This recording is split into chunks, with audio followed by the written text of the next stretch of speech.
The hard part is getting up that fucking hill, especially if you got a dad you're hiding from, especially if you feel like you're a loser. Slide in with all this extra space on the sides and feel like shit for the rest of your life. And building up that ability to endure things. That's also a very important mechanism. It's not just a burden, it's a foolish pursuit. Decisions that you're making right now, like you could be in a shit state of mind right now. You're doing everything you can do. Get up, come on. Wondering why other people's success or wondering why other people are successful is the refuge of losers. Yes. It's a loser mentality. It's a loser occupation. It's a loser practice because you're wondering why other people are successful.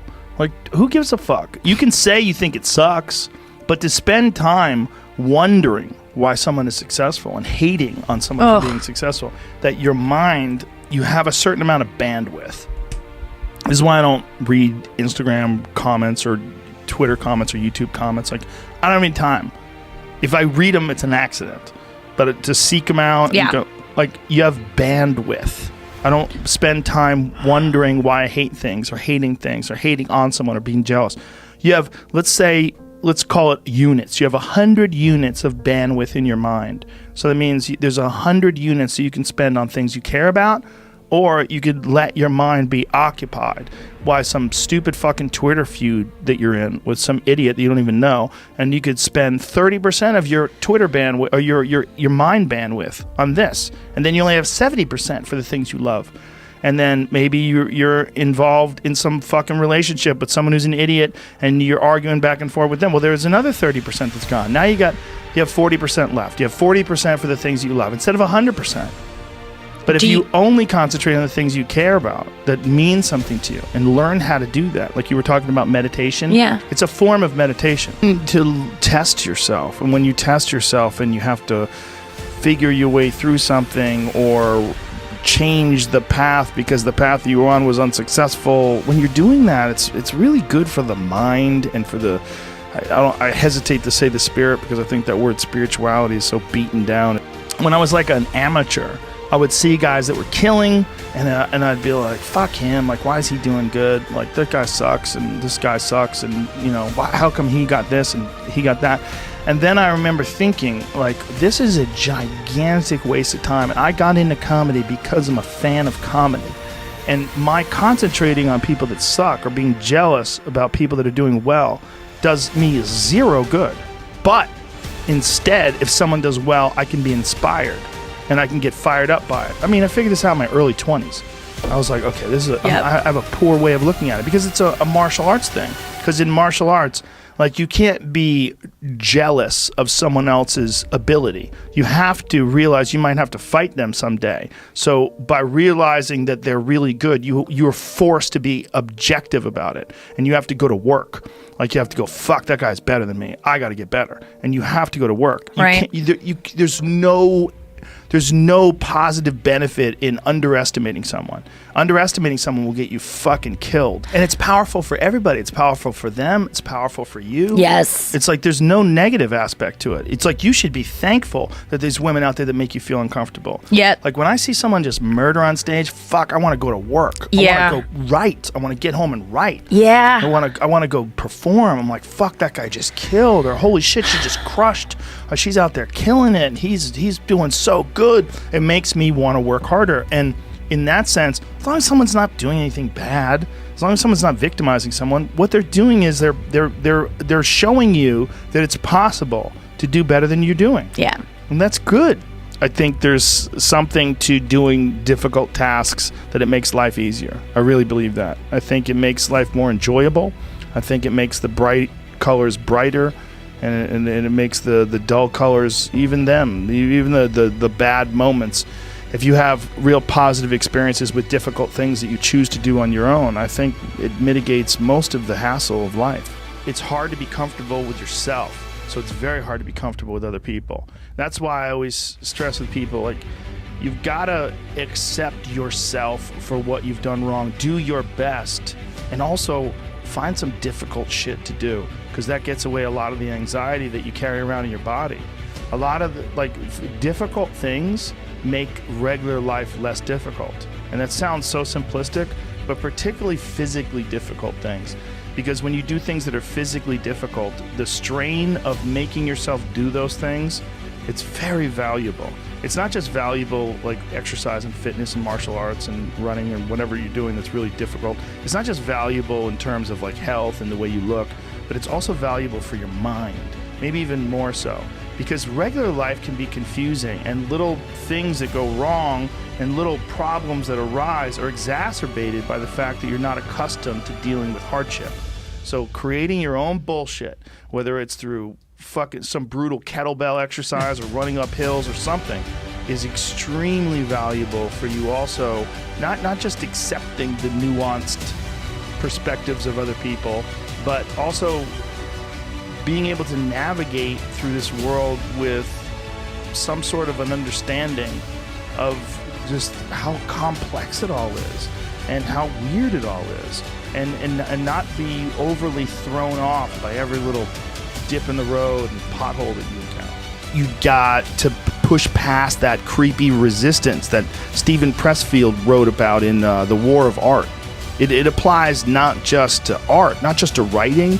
It applies to cleaning your room. It applies to life. Saying you're sorry to a friend. It applies to you taking care of a debt. All those things. You just keep putting them off. It's this weird thing that you have where when you see a problem, you got to fix it. When you see a thing you have to do, go do it. When you know something's like, clean your fucking room, right?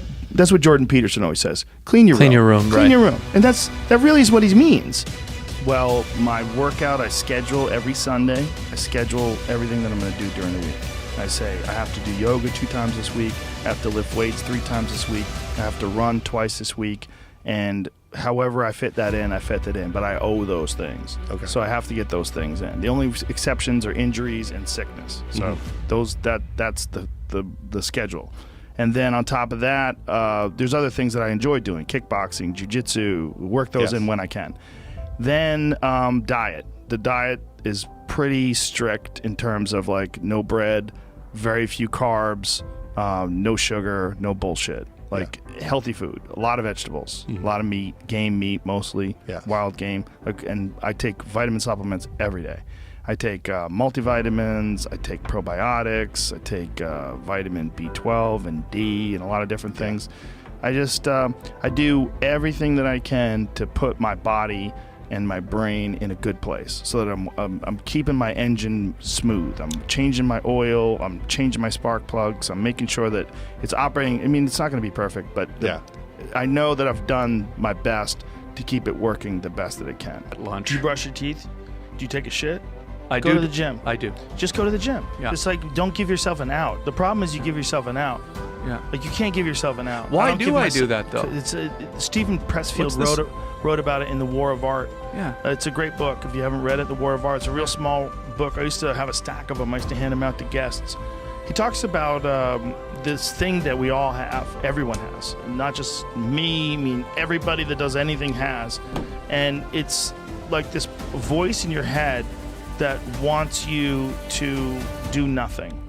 This voice in your head, and he calls it resistance. Yeah. And he talks about this resistance that is in your head, and that you have to decide that you are a professional. This is what a professional does. A professional goes to work, and they give in to the muse. Okay, the concept of the muse, whether or not it's real, but the concept of the muse is you settle in and receive creativity almost like as a divine gift from this magical entity, the muse. Now, whether or not it's real is not important. What's important is if you treat it as if it's real, it does work.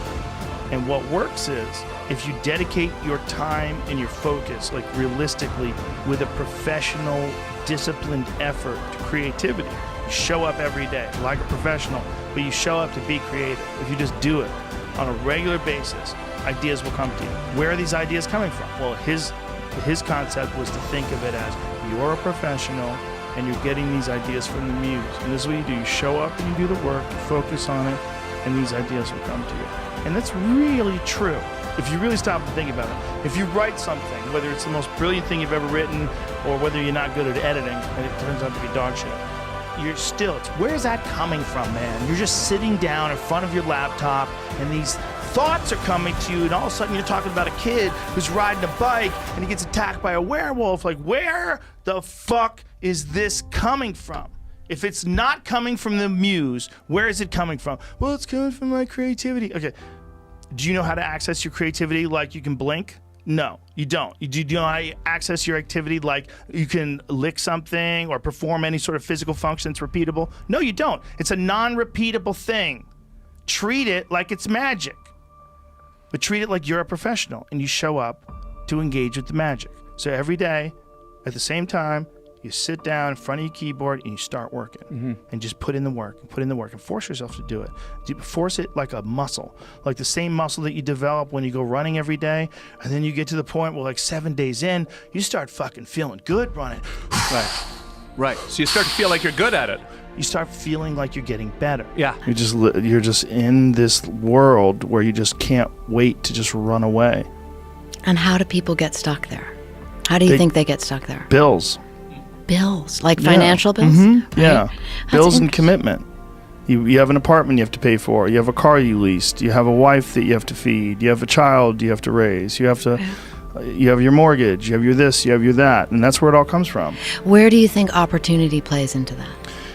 Well, the opportunity takes place usually when you're young and you don't have any responsibility. That's when you have your options. Well, your options are severely limited the more you gather responsibilities. Like, if I had to, as a 51-year-old father of 3, married man, pays taxes, has a house and a mortgage and a business and all that jazz, if I had to quit everything now and struggle the way I struggled as a stand-up comedian, it would never work. But the only way I could be this person now is if I took that chance when I was 21, when I was dead broke and had my cars repossessed and all that stuff. That's the only way you ever get where you want to go. You have to take a path that's dangerous, and most people want to take the safe path. And the safe path leaves you stuck in quiet desperation almost every time. It's hell. It's hell. You're selling insurance or some other shit that you care zero about. But can people just make that change? I mean, yes, look, you can, I believe they but can. you have to plan it out. The way you can change is you have to put aside enough money to give yourself a window. And then you have to have a plan. And you have to spend all your waking hours outside of whatever shit job you do planning your escape. And you have to come to the realization very clearly that you fucked up and you got yourself stuck. So whatever you're doing, you have to do it like your life depends on it. And whether it is you're trying to be an author and if you're gonna try to be an author and you're working 8 hours a day plus commuting plus family responsibilities or whatever else you have, whatever time that you have to attack like you're trying to save the world. You're trying to save your life. You don't want to drown. That 1.5 hours a day that you have to write, god damn, you better be caffeinated and motivated. You gotta go. You gotta get after it. And you gotta have discipline. Most people don't have those things. Most people don't understand what it's like to really go for something. And to know that the consequences of not doing that are horrific. There's something beautiful about that, though. You can't just go it alone. You really do need each other.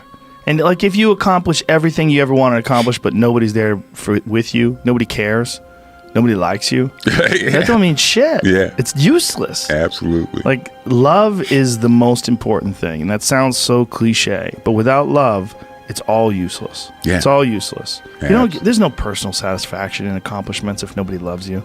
You're not going to enjoy it. Yeah, at least your family. Yeah, yeah, everybody.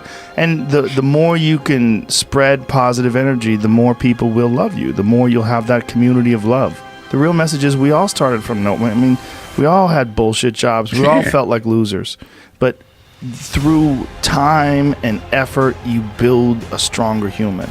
You build a stronger body. You build a stronger mind. You build accomplishments and will and momentum. And then you look back and you go, hey, man, I'm not washing tables anymore. You know, I'm not washing dishes. I'm not cutting lawns. I'm not digging ditches. Yeah. You know, I'm a different person now. But I used to be. And these desire not to be that, but not to stay in that. That's what. That's the hardest part, right? Is to get out of that rut when you ain't got shit and there's nothing going on. to have faith then is so difficult. To have faith when you're successful, it's like, yeah, listen, bitch, you've been successful for a while. Of course you got faith. Yeah, just keep doing what you're doing. Easy. It's it's like absolutely right. It's like you already got up the hill. Now you're just coasting. Yeah, you're just rolling down the hill. Everything's great. That's the easy It's all part. smooth sailing. Yep. The hard part is getting up that fucking hill, especially if you got a dad you're hiding from. Especially if you feel like you're a loser, or you never really had anything in your life that you could look back on and say, hey, I was really good at that. And there's a lot of people out there listening to this. There's so many people that are in that starting point. Like the people that come up to you and say, I don't know what to do. What should I do? How do I do it? Yeah. How do I get going? But you're going to have to figure it out, one foot in front of the other. Exactly. You're going to have to find a thing and keep working at it and get better at it. That's one of the things that I like so much about martial arts. They let anybody in. Yep. Anybody in, and then from learning how to do that, you get better, and then you realize, damn, I can get better at anything. Yeah. Because it's so. The first time I ever did jiu-jitsu, I remember just being manhandled so bad, going, man, I'll never be good at this. This is terrible. I'm fucking awful at this. And this is, I'd already been a black belt in Tae Kwon Do and already kickboxed, or did a bunch of shit, and I was like, I can't believe I'm starting from scratch again. Yep. But that, at least I knew then that I already done that before. I'd already started from scratch. Exactly. So like I had some experience and started from scratch. I'm like, all I have to do is just put in the time and the effort here. The desire to get better. Yeah, that's for everybody. Just find a thing. Everything. And if you find a thing, well, like particularly martial arts, because you get belts and ranks, and then you can see how you're doing with opponents, especially jiu-jitsu. I like that one the most because you're not getting hit. I think there's so many people that, especially if you go to a bad gym, in the early days, people are going to tune you up. Yeah. They're going to beat you up. Yep. Yeah. You could get some real damage from that. That would discourage a lot of people. Yeah, but if you could just find a thing and work hard at that thing, you'll realize through that thing that you can get good at anything with time and effort. But I think what you were bringing up with Joey is a real good point, that a lot of people say, I just want to sort of, they're kind of dabbling in the idea of improving themselves. And the real way to do it is you got to write down what the fuck you want and then go after it. Because otherwise you live in sort of a wishy-washy world. If you decide I'm going to get down to bang, I'm going to do this, I'm going to run a marathon in less than 5 hours, I'm going to, whatever the fuck it is, you got to write that shit down and go for it. What I tell people is the best advice that I've ever heard, the best advice I ever came up with, is that live your life like you're the hero in your movie. And right now is when the fucking movie starts and your life is a shitbag disaster, like every fucking Arnold Schwarzenegger movie where he wakes up and makes a blender full of pizza and ice cream, and that's what you know what I mean? Yeah. Those guys where they're like on the brink, they put the gun in their mouth and they put it down to see a photo of their daughter. Pretend that's you. Pretend you are, right now, you're in the part of the movie that starts and it shows you as a fucking loser.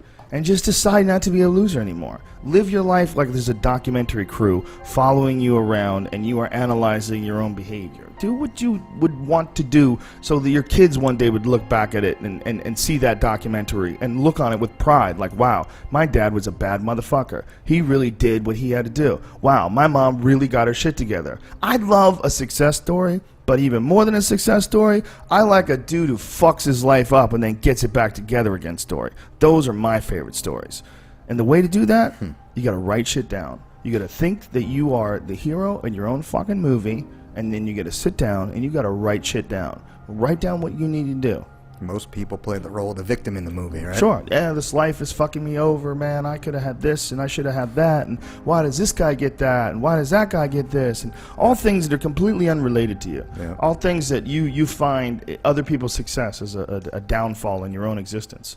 Instead of being inspired, instead of choosing to be positive, instead of like improving constantly on the direction of trying to achieve whatever the fuck you have written down, you just sit around and spiral, There's nothing more miserable than sitting around someone who's fucking complaining all the time. It is one of the most annoying things ever. Everybody hates it. When someone just sits around and they complain about their life and they don't do jack shit about it. And you tiptoe around it. You don't know what to say. Well, she gets upset when you bring that up. I don't want to bring that up. And you want to go, you fucking crazy bitch. You know what's wrong with your life. Yeah. Stop announcing it to everybody else and go out and fix that shit. And that's tough love. Tough love is what everybody needs, me included. That's the only good thing about like assholes on the internet. Sometimes they say things that's right. Yeah. Sometimes cunts will say shitty things to you on the internet about a show you did or a thing you said or, you know, oh, that joke you made on the podcast, you're an asshole for even thinking like that. And, you know, a part of you is like, fuck you, who the fuck are you? But you feel bad if things are correct. You feel bad if someone nails you. You'll feel bad if you didn't do anything wrong and someone acts like a cunt. It's just like they look like a crazy person. Like, you have to be able to have that honest assessment of yourself, and the only way you can do that is you're taking account of yourself all day long. You're taking account. You're writing down what the fuck you need to do. You're doing it. You have a mindset that you want to maintain throughout the day. Don't let the world maintain your mindset. You choose what mindset that you are going to maintain, and I fucking do that for sure.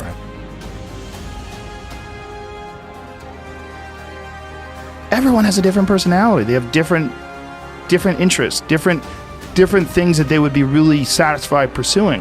That's not encouraged. What's encouraged is go find a job.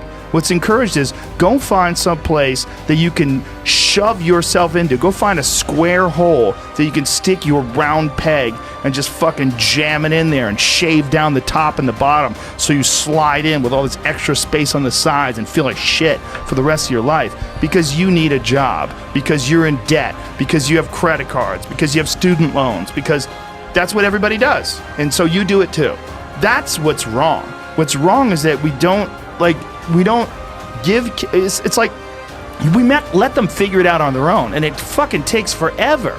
It took forever for me. The only thing that I had going for me was that I was crazy, and that I'd been spending most of my high school years fighting, so that I was already so far outside of anybody that I was so weird.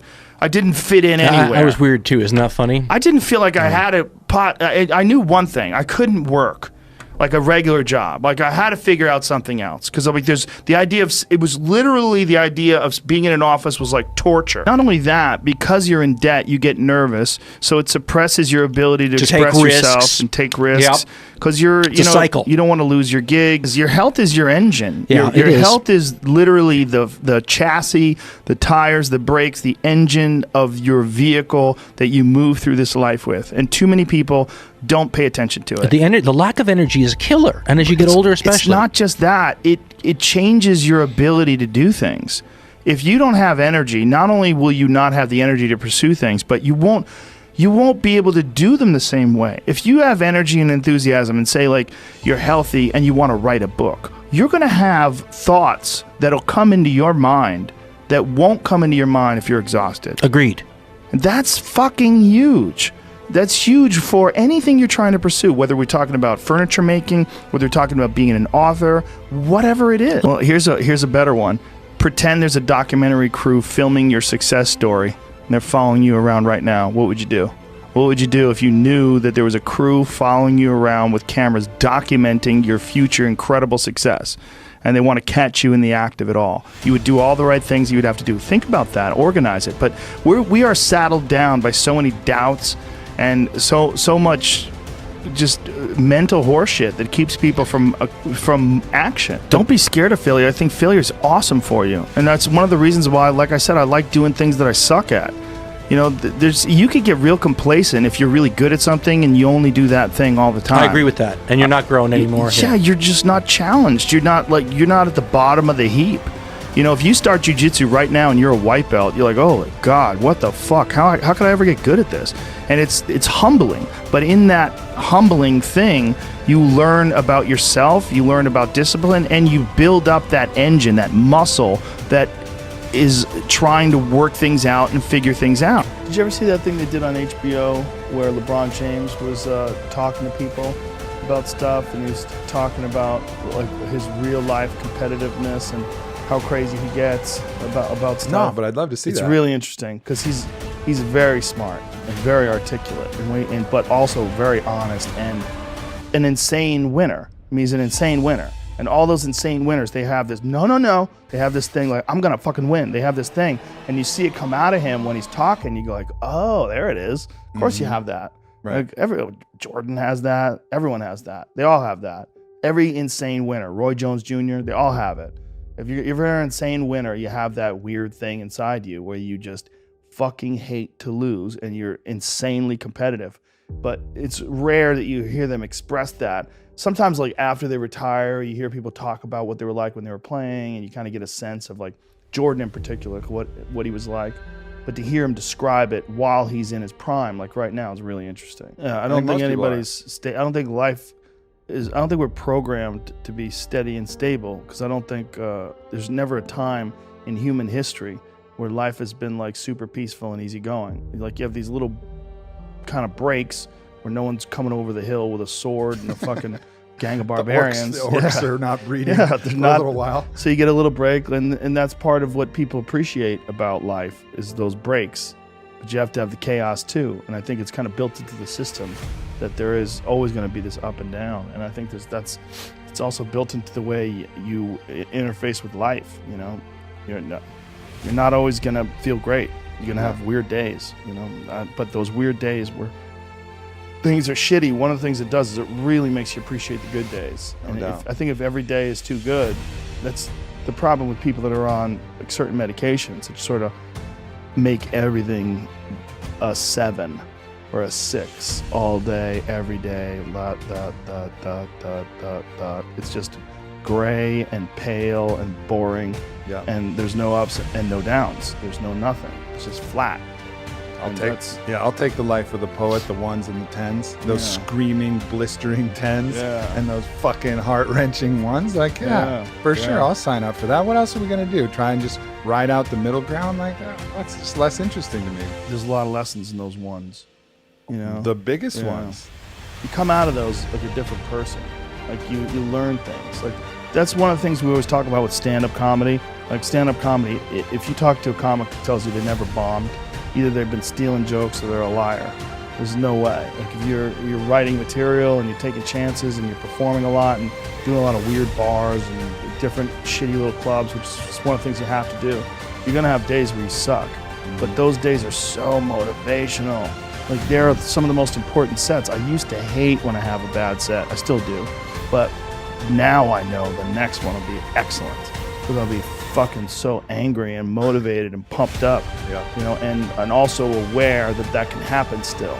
You know, you have to have like a choking fucking shitty bit that just comes out of your mouth terrible and you're like, ugh. And then it's back to the drawing board, but that's where the growth comes.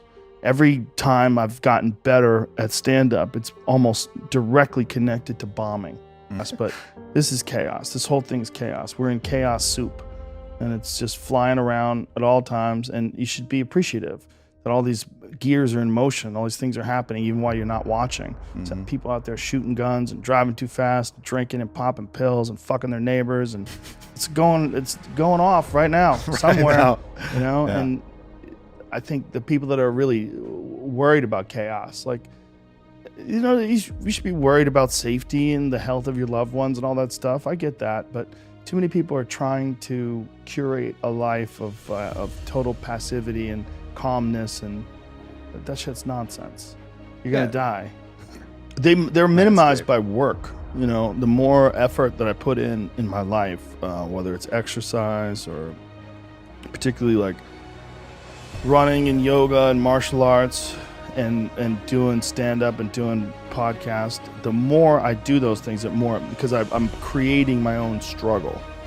And I feel like there's a lot of benefit in creating your own struggle rather than, like, if you see a lot of people that run into like a lot of struggle with life, like just life in general, in terms of like relationships and friendships and fallings out, a lot of that seems to me that people need a certain amount of conflict and a certain amount of struggle, and they create that struggle if they don't get it in some sort of a organic form.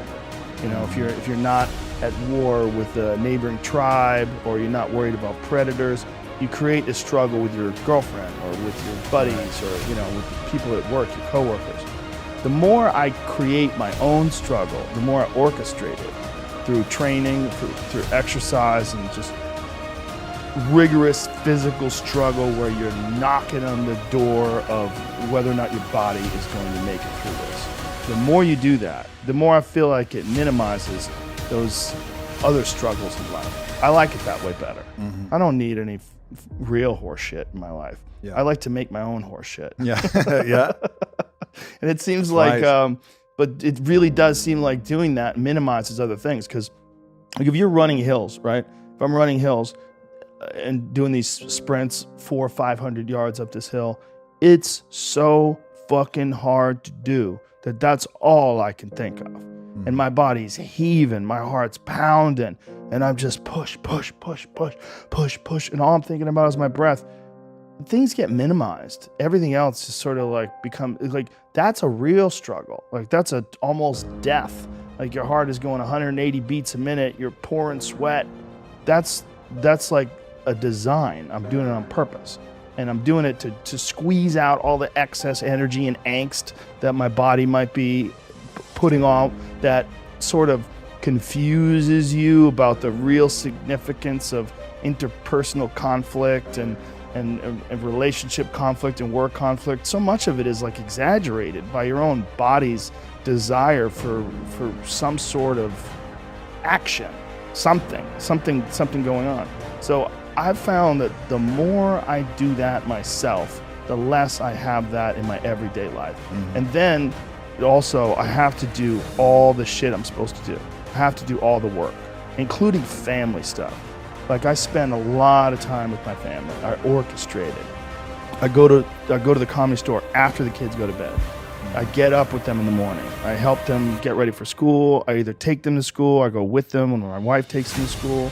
I do podcasts during the day while they're at school, and then afterwards I hang out with them and I see it. If I don't do that, I feel like a shitty dad. Like I have to spend time with them. I don't even like going away on weekends, but I like the fact that I'll be home tomorrow. Yeah, and you can curate those thoughts and you can cultivate them. There's a thing that you can do where you can get used to action. Like Jocko Willink's perfect example. You know, he has that thing on his, if you go to his Instagram page, almost every other photo is a watch. And it's a watch that says 4:30 in the morning, because that's when he gets up and he works out. And he earns the sunset. And he does that, he's so disciplined, and he's got this saying, that's a great saying, discipline equals freedom. And it's true, because he's able to force himself to do that every single time. There's no excuses, there's no breaks, there's no days off. It doesn't happen. So because of that, you're not scared. You know that you can keep doing it. You know that you can continue to perform. There's a lot of people that are scared of their ability to do something that's difficult. They're scared of whether or not you see someone who's doing something that's really tough to do, and you go, man, I don't know if I could do that. I don't know if I could force myself to be disciplined. I don't know if I could force myself to take that kind of action. Well, if you do force yourself to take that kind of action, you don't have that question anymore. That question, I don't know if I can do it. Well, you're doing it.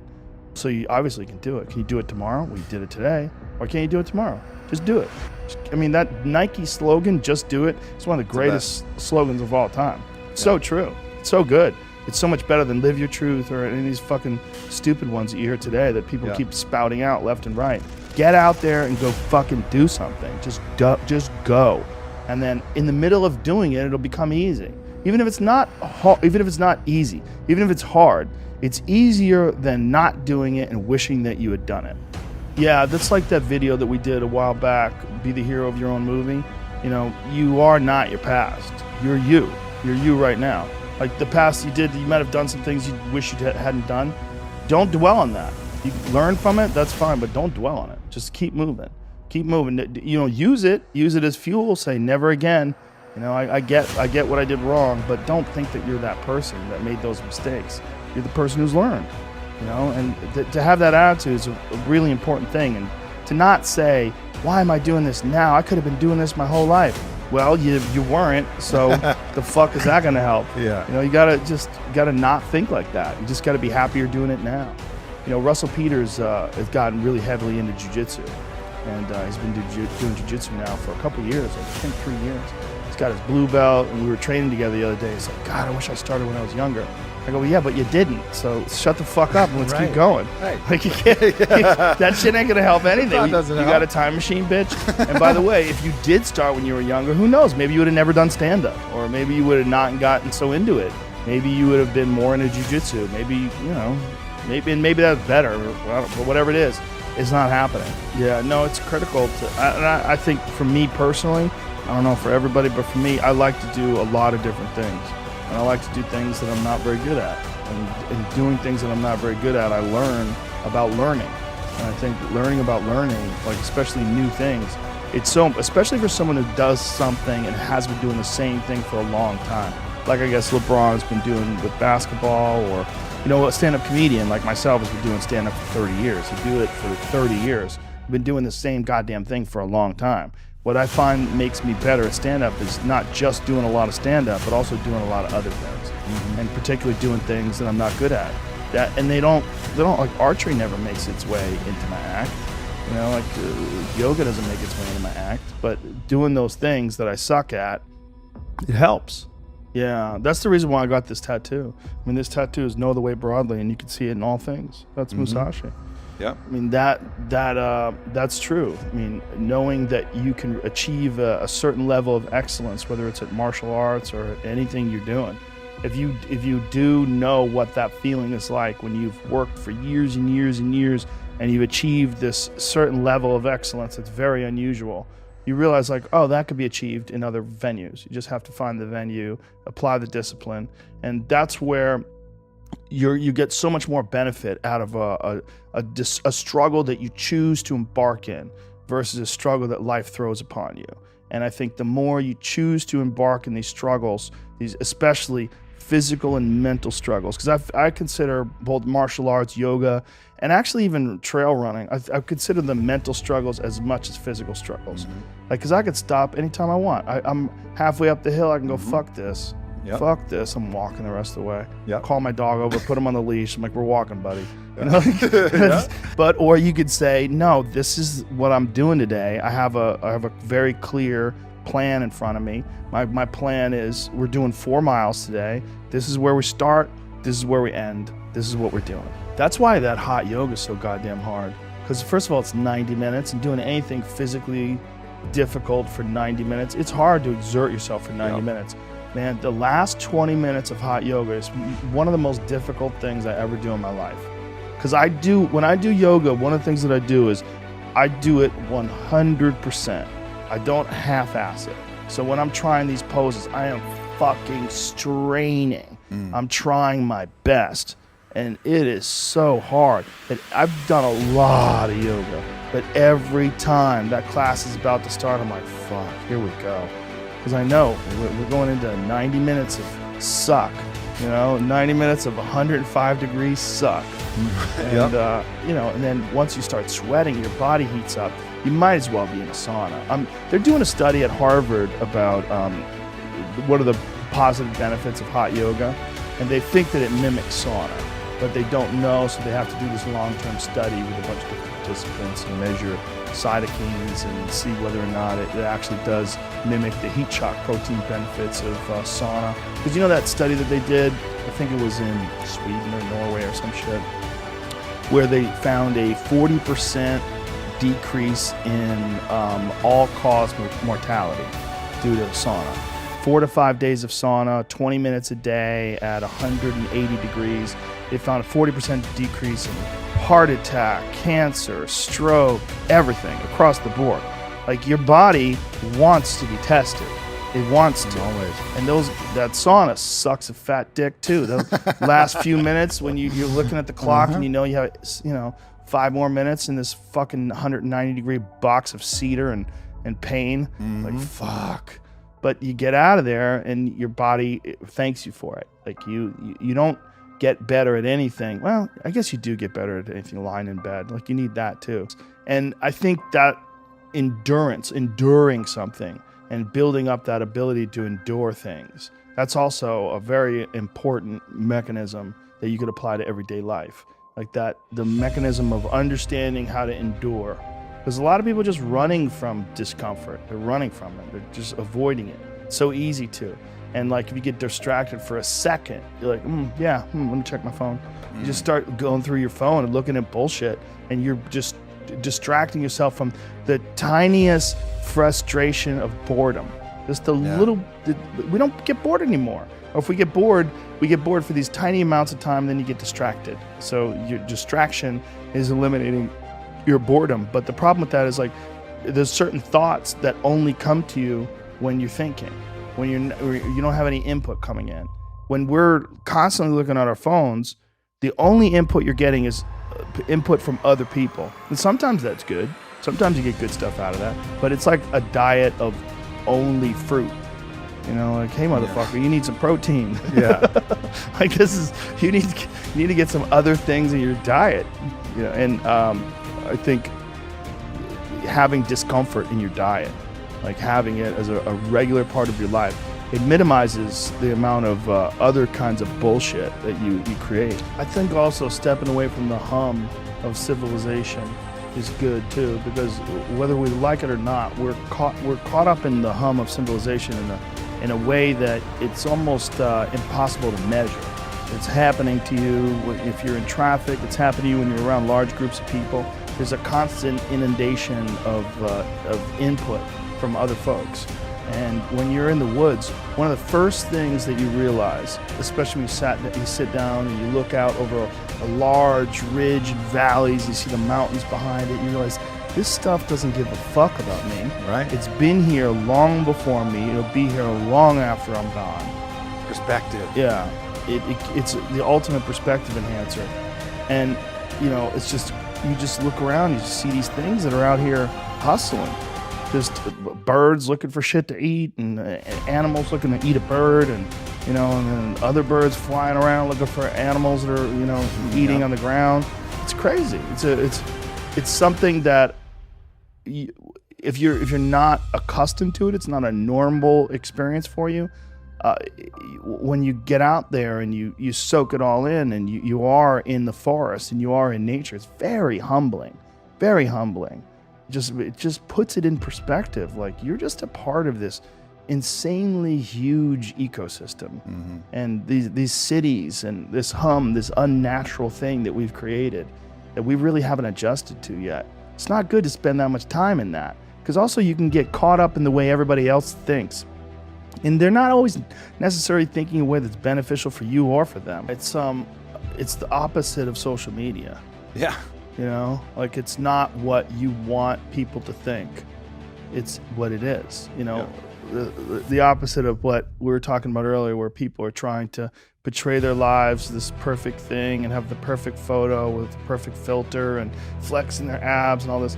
It's, you know, where people look at it, you want people to look at you and go, wow, look at him, he's amazing. You know?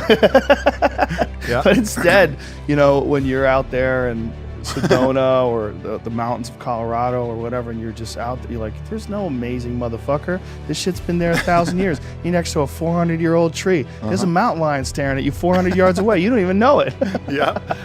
Yeah. Like, yeah, it's good to be humbled, you know. Being humbled in any way, shape, or form, I think is very good, because I think the ego can absolutely run away with it. And, you know, that's one of the things that you and I have both learned from psychedelic experiences, that you get humbled doing those. And I think there's a lot of value in that, I went to this dude I know, he's like a struggling actor, and I went to his Instagram page, and he had just gotten back from an audition, and he took a picture and said, I don't think I got the part.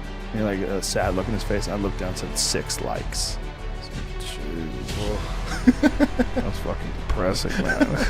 Not only did you not get the part, only 6 people gave a fuck, and they probably didn't even, like, poor guy. You know, give him a little double tap. Yeah. Yeah, it's weird, man. That's a weird way of quantifying whether or not people are paying attention to you, and to be in that constant state of always needing confirmation. And, you know, I mean, how many people they're just all they're doing all day is posting pictures and checking their likes all day long, and then trying to make it better and they'll, you know, some people will say, well, hey, that's my job. I'm this. I need my social media presence, you know, maximized. Sorta, yeah, I get it. But it's also, you're in a trap. You're in a web, you're dancing, but you're stuck to the spider's web. And that spider's coming towards you, bitch. Yeah. And here's the dance. You better be well aware that it's a fucking trap. You know, you better know that you're dancing on like it's a perfect analogy. You're putting your sticky monkey fingers on a giant spider web and thinking that you're fucking Spider-Man. Maybe, but you better check. You know? Yeah. That's what I asked you. You know, when you read the comments about that's another trap is the comments. I've distanced myself from most things. I will still check to see, like, I'll look at a photo, like, wow, I got a lot of likes, but that's it. I don't read comments. I just try to post it, keep moving. And the more I do that, I really should have like a timer. I give myself like 5 seconds. Like once it's posted, I look it up, you got 5 seconds. Okay, put it down, get out of here. And the more you can do that, the better you are. And the more you stay, the more likely the spider's going to find you. And I think that's also why choosing to engage in your own struggles is so critical. Because the more you do that, the more those things have less pull. That you can minimize the amount of attractiveness that those things have. When you're faced with the cold, hard reality of physical struggle on a daily basis, those other things, they're whatever their dance is, whatever their siren song, it doesn't sound as good. Yeah. And you lose a lot of it. That's true. Get out there and hustle, motherfuckers. Hustle, do it. Get out there and hustle. It's important. It's important not just for success. It's important for your head. It's important for your friendships. It's important for your life. I'm pretty think we know how to manage our life correctly, and life doesn't come with a guidebook. It doesn't come with, when you're in this condition, seek out these remedies. Start exercising, get together with your friends, tell them you love them, meet up and have dinner and hug each other. Sleep well. Sleep well, drink water. You know, there's and whiskey. A little bit of whiskey too, right? And also, you know, so many of us have a bad head start. Like you're starting off, you know, like how about your dad? He been growing up, getting kicked out of the family. Yeah. I mean, and then starts a family of his own where you don't even know your grandfather. I mean, it's madness, right? Madness. So you're coming out of this stressful pocket, or maybe your dad goes to jail, or maybe your mom dies when you're young. All these things that happen to people where they have this bad start. Right? And then they develop defense mechanisms to deal with all their insecurities, and they get around similar-minded people, and you curse the world and fuck everybody and fuck the police and fuck the this, and then you get in these communities of people that think the same way. And then maybe there's gangs, and maybe there's drugs, and maybe there's crime and despair and sadness, and maybe just negative people. Maybe there's none of the above. Maybe there's no danger. It's just fucking annoying. Every day people complaining about shit, and you're stuck in the mud of humanity with people. It's real hard to engineer 350 million people out of that. But for yourself, you can take actions to make your life better. And if everybody did that, if everybody took actions to make their life a happier experience by doing those things, by exercising, eating well, hugging friends, and enhancing community, just trying to be nicer to people. The thing about stuff, though, as opposed to like goals, is like stuff.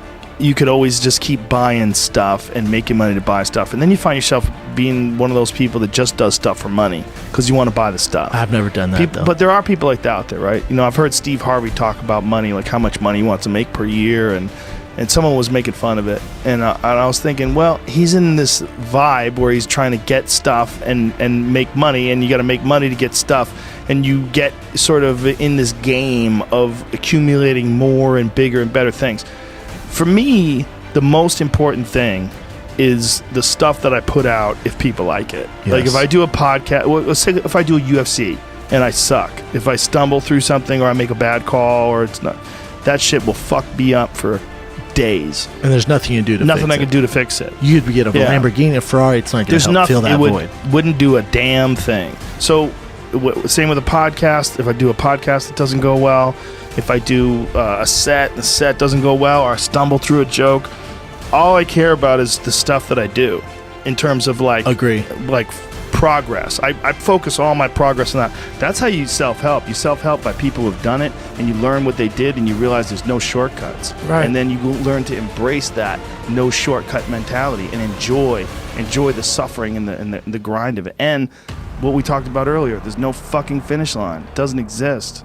One of the most important things about community, like your community of friends, is that when you have good friends, those people change you. Like you react like everyone is your tribe. You react like everyone's your friends. So you want good for them. You love them. You care about them. They change who you are. They change, they inspire you, or whether they inspire you with being smart or with their kindness or with their ambition, whatever it is.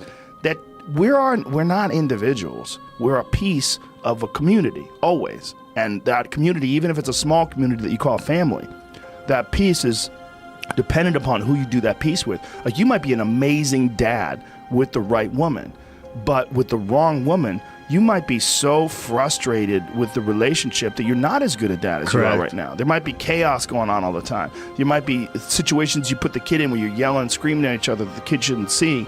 All these different factors that are dependent upon your relationship with this other person. And they change you and you change them. I think when people are just waiting around for death to come knocking on their door, they get really morose and they just don't feel good. They don't feel productive. They don't feel... So one thing with old people, they don't feel helpful. I think first start with the people around you, right? Start telling them you love them, hug them, enhance the sense of community that you share with your friends and your loved ones. Do your best to sort of be the person who steps forward, starts it off, like makes an action. Tell someone how much you care and appreciate them. I care about them and appreciate them when you maybe wouldn't have done that ordinarily. You can do that. We can all do that. And we've all had it done to us, and it feels amazing. When someone comes up to you out of nowhere and goes, hey, man, I just want to tell you, I really appreciate you. I know sometimes we don't talk to each other that much, but when I do, I really enjoy it. I love you. Give me a hug. I just want you to know. Yeah. I'm very fortunate that I have a lot of friends that do that kind of stuff. I have a real supportive group of friends. And if you don't, you long for that. And I think that's a big thing. Like, become that person. Reach out and try to start that. And we can manipulate our hardware. We just have to understand what the patterns are and also have been there. You have to make mistakes. You've been there, you feel it, you understand what it is, and then you have that time to adjust. That's why losing in life is so important. Whether it's getting dumped, getting fired, losing a game, loss. Those feelings where things didn't work out your way, that's important. Because it lets you know this is the bad feeling that comes when it goes wrong, and you improve, and then it makes the good feelings of victory all the better. And I mean that, in a relative sense, like even getting good at something. Forget about victory, like making a terrible book that gets rejected by every publisher, and then writing a really good one, and people accept it, and you're like, fuck, I got better. Yes, like that's feeling. Interesting. Yeah, those feelings of failure are really critical for your motivation. Look, there's a lot of ways you could look at bad events. You could say a bad event is just who you are, and you just have bad events, and you're a fucking loser, and life hates you, and God hates you, and look at that, happening to Mike again. Can't fucking believe it. There's a lot of guys who go through life like that. And, they could say that they seek comfort in lowering the standards that they expect out of things. So when things go bad and they say, look, I fucking knew it. For them, it alleviates some concern about what's going to happen in the future, because the future is always dog shit. So by doing that, they've taken away the fear of succeeding, the fear of overcoming, the fear of improving, the fear of getting better as a human being. Yeah. If you just exhibit the same patterns, you fall into those patterns, whether it's alcoholism or gambling addiction or sex addiction. People fall into those because they're accustomed to it. It becomes a normal part of your life. I think that's a scary thing for people, is to recognize that they're on a bad pattern and to say, okay, I have to stop drinking. How do I do this? What steps do I make? And what's the best way? Community. Yeah. Like they've shown 12-step programs. You get together with some other guy and he goes, look, Mike, I used to drink too much too. We're just people. We can help each other. I'm your sponsor now. And they work together. That's, I think, that solution is a really good solution. When I was a kid, my dad was an architect, and so I worked on a lot of construction sites, and I met a lot of junkies. A lot of people on construction sites are either alcoholics or drug addicts. And there was this one guy that I really liked. He was a funny guy, man. Really funny guy. He was in the band. His name was Robbie. Funny fucking dude. Loved hanging around with him, but just couldn't stay off the coke. Wow. Couldn't stay off the coke. And you could totally tell. He'd be honest about it too. Say how he went off the rails, and we would be working together. He was a carpenter, and I was like a laborer, so I was like an apprentice. And so he'd be talking to me while he's explaining to me how to do things and stuff like that.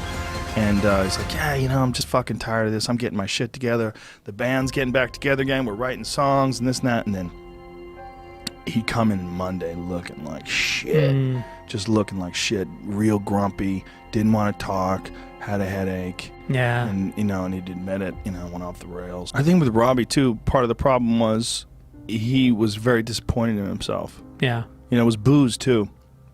He would just go off the rails and try to keep it together. You know, it's like there's a lot of people out there that they have a dream, and then the pressure of trying to reach that dream, like his dream is to be in a successful band, right? And the pressure of trying to reach that dream and see it to fruition, it just seems unreachable. Yeah. It seems too far off. And here you are, you're in your 30s and you're working in a construction job, and you know, you fucking work all day in Boston in the winter. You're tired as shit when you get home. You don't want to go to band practice. Yeah. You get home at 6:30, you have dinner, and now it's 7:30. You got to get up. Right. You got to get up in a few hours. Right. Like, what are you doing? When are you going to bed? You know, you got to get up at 6. And then the gigs suck, and you're not making any money, and they're like, you should get a job. The gigs suck. You should get a job. Yeah. Fuck. The time when you're young, when you're having fun, is so fleeting. Yeah. Then all of a sudden responsibilities stack up. And all of a sudden, you know, you have to pay bills. You have obligations. You have so much that you have to think about. Yeah.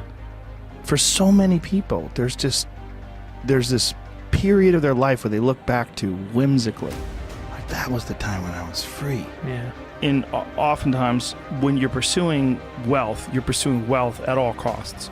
I mean, that is the ultimate goal is the score that you put on the board. I mean, that's the Gordon Gekko philosophy. Yeah. Greed is good, right? Yeah, it's a hollow pursuit. It's a pursuit that's like, it's not examined closely enough for its hollowness, if that's a word. Yeah, I definitely think that's the case. I think that the wealth at all costs is a foolish pursuit that people look at when they don't have the wealth. I mean, that's when it becomes an attractive thing. Is the idea that, you know, you just got to get that paper. I think it's a weird game that people play where it becomes just about getting those points up on the board, and the numbers become meaningless. Like, you don't think, I have $30 million. I can't spend this. This is, if I live a normal life, I'm good. They don't think that. No, they think, I need $50 million. I need an island. Well, there's I that want a question, jet. how much... People who win the lottery, it's like there's a giant percentage of them that ruin their life. Giant. Like, they've done all these studies on people winning the lottery. So what is it? Because I'm giving you a bunch of money. You didn't earn it. Like, I'm giving you a bunch of money. It's Is you that didn't what it earn is? Yeah, Okay. for sure. Like, think about you and all the money that you've earned in your life. You've earned it. You do all these shows. You've built up a successful stand-up career. You built up a successful podcast. You've done a lot of film and TV. You've worked, right? You've gathered up, and you make a good living now, you know, but this is all from work, right? There's a build-up to it. It makes sense in your head. There's an effort, there's a reward for that effort, there's motivation, there's discipline, there's focus, and then there's a payoff for all that. If you just get the payoff with no discipline, no focus, no lessons in it, it's just not a healthy way to exist. It's terrible. That's why rich kids are so fucked up. Rich kids that grow up with trust funds are all fucked, not all of them. A giant percentage of them are fucked up. I knew a guy who was a rich guy, and his parents were fucking billionaires, and he grew up with 2 trust funds. He burned through his first trust fund, fucked that up, and then they had a backup trust fund for him. He was buying houses and flipping them and losing money and investing in businesses, and they all went under. He had no discipline, no understanding of what money really was, and no hunger, because he never had a time in his life when he was poor. He never had a time in his life where he was worried about paying the bills. And if you don't have that, and you don't have that real motivation, I just don't think you ever really appreciate success. The people I think that appreciate success are the people that worked for it. You know, where you could remember back when you were poor. Like, I've had people say to me, like, why do you do so many jobs? Why do you have so many things you do? Like, why do you keep moving? Why do you do so much? Because I remember being scared. I remember being broke. I remember having no idea where the fuck the money was coming from or what my future was going to be. And I was always terrified of being a loser. That's that feeling of not succeeding is what motivates you. That knowing that you failed in the past, and that, you know, there's been many times where, like, how many times have you bombed and you get off stage, you're like, I can't do this. I'm not a comedian. I'm fucking terrible. Like, I got to figure out what the fuck I'm doing with my life. If you don't go through those things, if you don't have those experiences, if you don't have those moments in your life where you're unsure of the future, you're not going to have the real resolve that it takes to make it, the grit and determination that it takes to move forward. And if you don't have that, any success that you do have, you're not going to appreciate it. Nothing comes easy. And if it does come easy, it's not, you don't have it. You don't really have it. Nothing comes easy. Not only that, there's no pathway. It's like if you want to be a doctor, you go to college, you get a degree, you go to medical school, you do your residency, there's a pathway. That pathway is, it's hard work. It's very difficult to do. Not everyone's going to get through it successfully, but at least there's a pathway. I walked into a restaurant the other night and everyone was looking at their phone. No one was looking at each other. I'm like, I'm in a movie. This is a movie. I mean, if instead of looking at their phones, if everyone was just looking at the sky, you'd be like, oh my God, there's a real problem. These people are sick. There's something wrong. You know?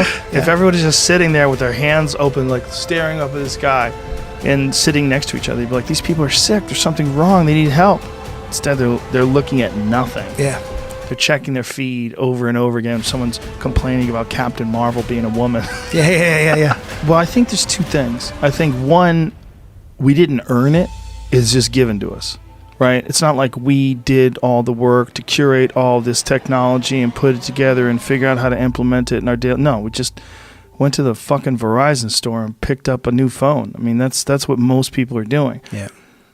And because of that, it's almost like being like a trust fund kid or something like that. It's just all given to you. It's all handed to you.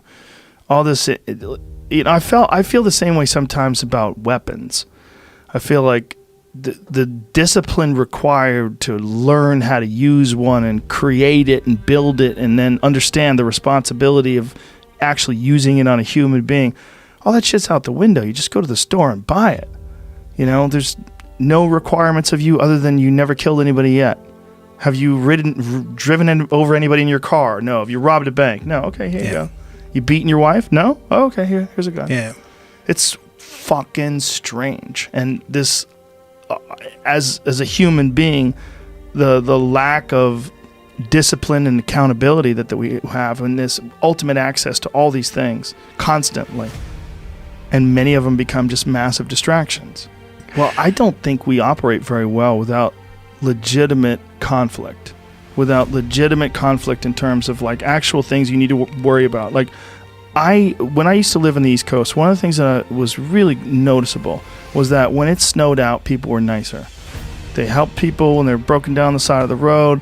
They were nice to each other. There was a sense of vulnerability that we were all deeply entrenched in this winter nature thing, and we got to work together, otherwise we can't survive. You know, and I think that applies to all aspects of life. That when there's no real danger, people become extremely frivolous. I was on this trip in Prince of Wales. We camped out on this island. It rained every day for 6 days, 7 days. I mean, we were soaked. You're soaked. Everything's soaked. Your sleeping bag soaked. Your tent soaked. Everything. Came back home, and it felt so good. Like I'd never felt the sun like that before. Like the sun was just this magic love glow that the sky was pouring down on the city.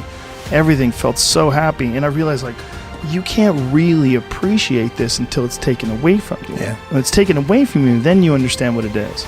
There's psychological needs that are just as valuable and important as physical needs. Like we know we have needs for nutrients, we know have needs for water. We have needs psychological for all sorts of different things. Our communities are incredibly important. Love is incredibly important. Family is incredibly important. You know, I know some people that are older men that have been bachelors their whole lives, and they're childless, and now they're, you know, they don't have a deep connection with anybody, and they get to this very weird, strange place where they're like, is this it? Now I'm 70 years old, and I've never really had children, and I don't know what to do, and this is my life now. And it's they've all their friends have had families now, and their families, a lot of times the kids are grown up, and it becomes very, very strange. I mean, this is a fucked up thing. I mean, it's a weird thing to say, but I really think we all collectively, as a species, need to emphasize and learn how to be nicer to each other. Nobody teaches you that. It's rare. They teach it to you in school, be nice. When you go to offices, there's certain standards of behavior that you're supposed to behave in, but there's not like an emphasis on kindness and just being friendly. And I think that doesn't diminish competition. Right. Like you could be friendly and kind to people that you're competing with as hard as you can. And that was also a thing that you find in jiu-jitsu. Guys who are just trying to kill each other all the time are like really close friends. Yeah. Really close. And, you know, very competitive. Like, motherfucker, I'm getting you tonight. No, bitch, you're not. I just think as a species, just the human race, especially us as Americans, because we're so goddamn competitive, gotta learn how to be nicer. Yeah, be polite. And when people do that to you, you get a good feeling. You know, when someone holds open the door for you or someone says thank you. Like, I said hi to some guy the other day. I was walking by him in the hallway of a hotel. I go, how you doing, man? And he just stared at me. And immediately I was like, what? I was angry. Yeah. You know, immediately, like, part of my instinct was like, fuck you, man. Yeah. And then part of me was like, that poor bastard. Right. You know, and I went with that poor bastard. Like, oh, that's his life. Right. I just said hi. I'm just trying to be nice. Yeah. But he like looked at me like I was, almost like I was weak for saying hi to him. Even thousands of years ago, they knew there's a right way to do things and there's a wrong way to do things. There's, when you pick up the people's bags, you feel good.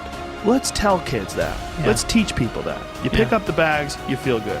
You hold the door open, you feel good. You help someone, you feel good. Like, okay, this is obviously, we all want to feel good, right? How do we feel? Like, there's moments in my life where I feel terrible, where I've done something wrong, or I've fucked up something, or just failed, and I just feel terrible. And I always think when I do have that feeling, like, God, I fucking hate this feeling. Why can't I feel great?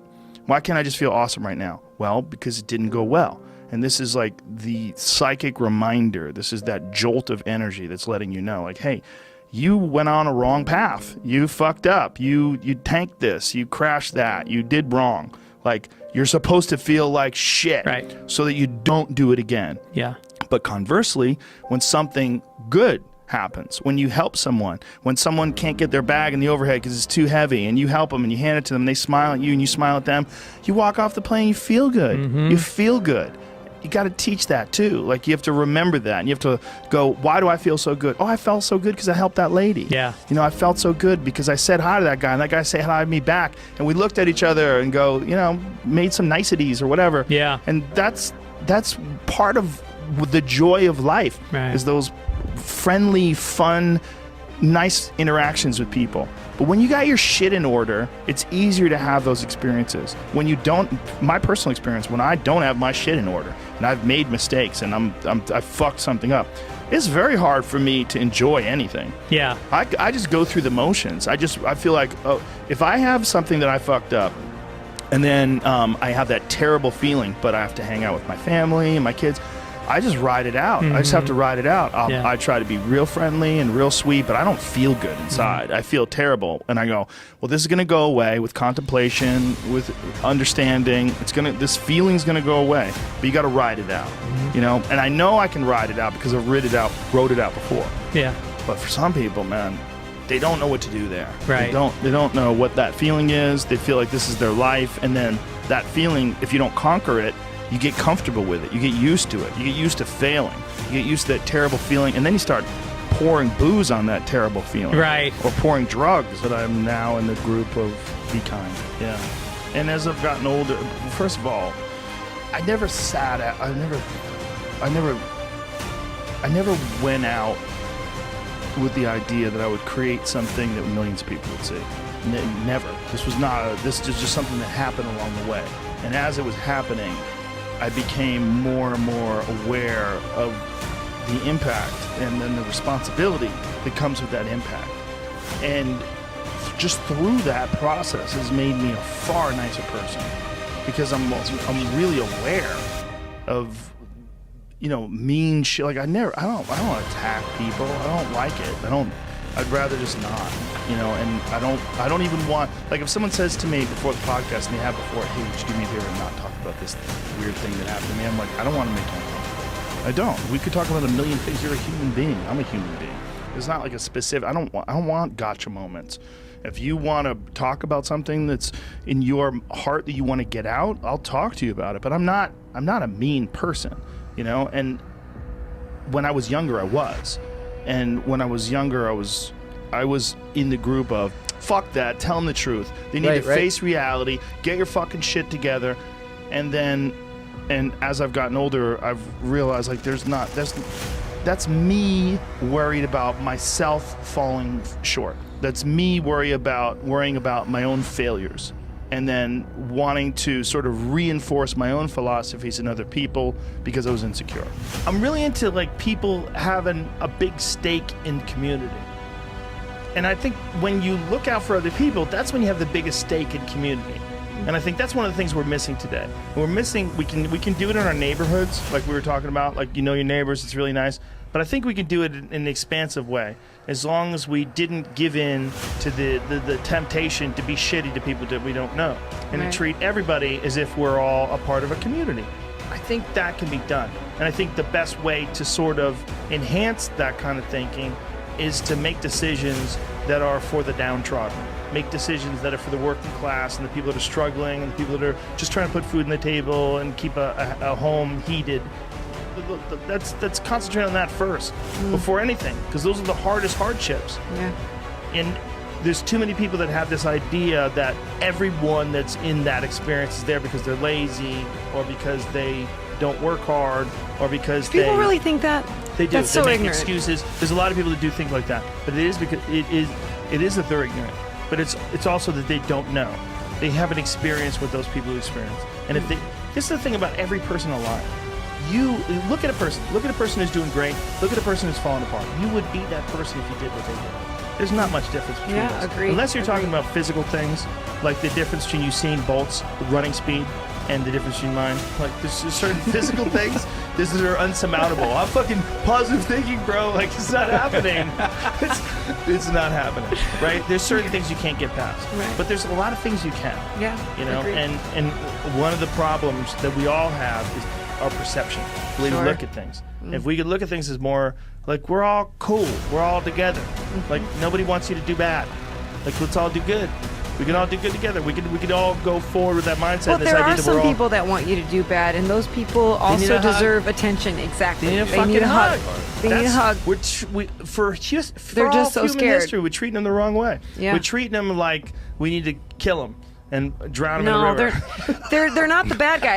It's like the hurt people thing. Exactly. You know, you gotta see those people and say, hey, I see you, and I'm gonna hug you, and like let's all fucking move together. Yes, and then the problem is some of them are really legitimately broken. Yeah. Like some people have done a terrible job of raising their kids to the point where they've broken their kids, and those kids need to find some way back to the garden. You know, and it's hard. And that's the reality of scale. The fact that there's 350 million people just in America. I mean, is that the real number or is that North America? Pretty close. That's fucking crazy. For us to try to put that into perspective is almost impossible. I don't think we even understand what that number means. And that we're all supposed to be a team. But I think it's possible. I think we just have to look at it the right way. Like, you have to have no room for douchebaggery. No room for That's treating... impossible. But it's not impossible. I don't think it is. I think people just need a higher level of guidance and of understanding of the consequences of not behaving that way and the benefits of behaving that way. The problem is we look at it like it's a negative. Like somehow or another it's a weakness. If you show any sort of sympathy or compassion or try to have some understanding for people who are downtrodden or poor, people look at you like you're weak. Like, no, you're looking at it the wrong way. You feel uncomfortable about it because it makes you feel weird, because there's too many variables, and it'd be better if you just nailed it down to a 1 or a 0. Either they're lazy or they're good, hardworking people. If they're good, hardworking people, they figure it out, and if they're lazy, they don't. It's not binary. It's not like that's exactly. the thing. That's it's exactly like we're right. so there's so much more. There's too many of us. Yeah. There's too many variables. The idea that like no one should get help, that's so crazy. I was on welfare when I was a kid. It's important. It's important for people. It keeps them fed.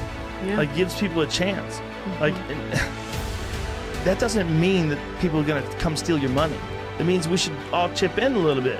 Yeah. But we have to figure out how to make sure that the government has our confidence, that we feel like we can throw them our money and they're going to do the right thing with it, and we're going to help communities, we're going to help people. And that's what everybody's wary about for a good reason. But it's also just know who the fuck is around you. Right. And like and be nice to each other and figure it out together. Like, we're all acting like everybody is not going to help you, and everybody's not going to understand you. And then when that gets fed to a scale of this impossible number of 350 million people, 350 million people doesn't even make sense to us. It's so hard for us to ever understand what it's like to try to like do what's best for 350 million people. It doesn't make sense. Right. So you just do what's best for yourself, and you go, it's going to work itself out. Yeah. It's going to sort itself out. And if there's ever a conspiracy... There's no action involved in that. Exactly. And if there's ever a conspiracy to keep people stupid, that's the conspiracy. Yeah. Make that seem like it's normal. Yeah. Make that seem Every like man for everybody himself, shouldn't go, hey, you really can affect things. And you really should pay attention to this. And we should all figure out a way to do it together where the whole motivation is to make life better for everybody. When you're really, really, really, really rich, let's say you're really, really, really, really, really rich. What if you just really, really, really, really? You gonna notice?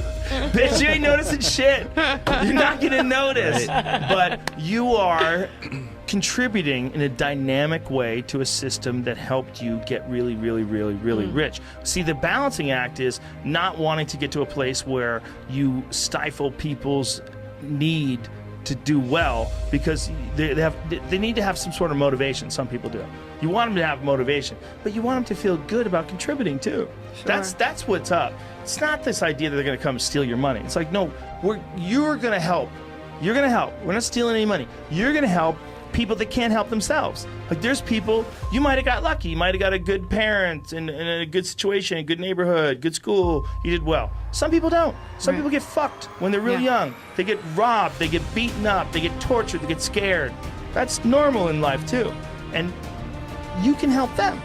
And this is what I think when you get lost in words like socialism and libertarianism and all these different fucking labels that carry all this weight behind them. If we just say, like, what's your intentions?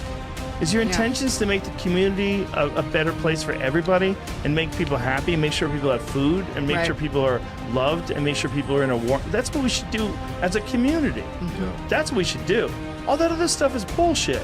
Because if you don't have that, you don't have anything, and you're gonna feel really uncomfortable. Yeah.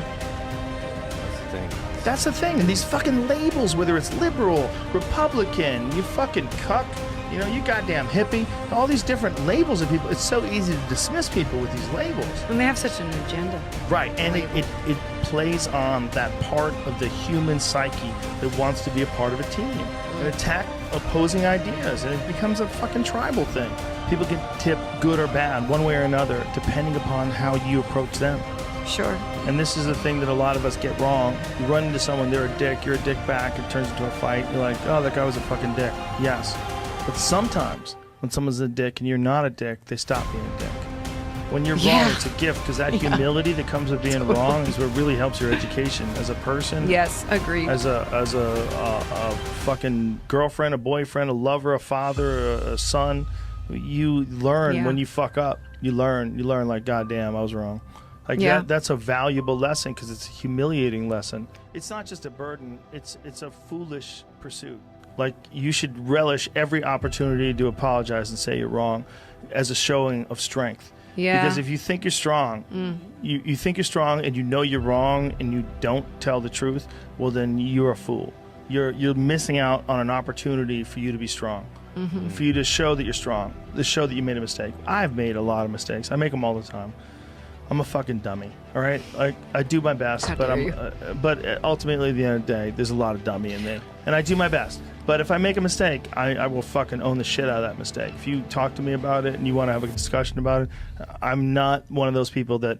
I don't think there's any value in pretending you didn't make a mistake.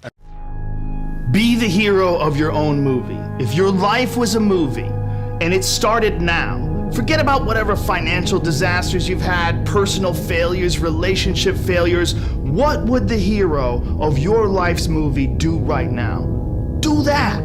Do those things. We define ourselves far too often by our past failures. We look at our past and we say, well, that's me. That's not you. You are this person right now. You're the person who's learned from those failures. And you can choose to be the hero of your own movie right now. Write down your goals. Write down things you want to improve. Write down things you won't tolerate from yourself. Write down things that you've done in the past that you never want to see yourself do again. and go forth from here as the hero of your own movie. Build momentum. Build confidence and momentum with each good decision that you make from here on out. You can do it. Anyone can do it. We live in unique times. We live in one of the rarest times in human history where you can choose almost all the input that comes your way. Whether it's the movies that you watch, the books you read, the podcasts you listen to, you can choose to be inspired. Do that, and be the hero of your own movie.